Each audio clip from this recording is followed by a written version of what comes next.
Moment we are seeing this past couple of weeks. After 2 years of silencing dissent, all that real information that was effectively outlawed is becoming politically useful to a White House that no longer wants to own this pandemic, no longer wants to deal with this pandemic.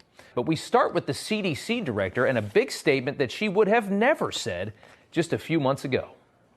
The overwhelming number of deaths, over 75%, occurred in people who had at least 4 comorbidities. So really, these are people who were unwell to begin with. 75% of COVID deaths were in people who already had 4 other conditions that were fighting to kill them.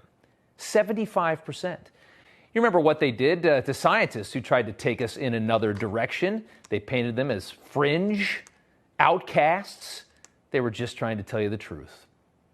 It turns out the same people who demanded Americans not question the science were the ones hiding the science altogether. And you better not ask any questions. You remember how they used to sound? They're really criticizing science because I represent science. We've got to follow the science. Science, science, science, and science.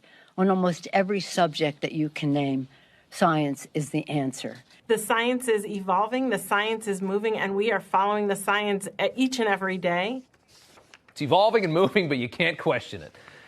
We are seeing a remarkable shift right now. It's welcome news. We shouldn't be so grateful for it. It should have been this way all along. We should have been able to talk about everything during this pandemic, but we weren't. Obviously, the Biden White House has realized they're not shutting down this virus. Did you really think that it was anything but nakedly political? Of course it wasn't. That's what's happening right now.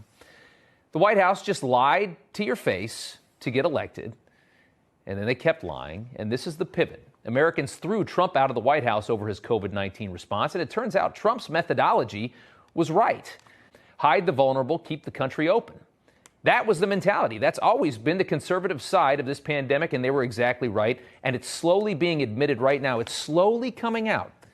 Instead, we went the zero COVID route. That's the route we went. We went the route of we're not going to stop until not one person dies of COVID-19.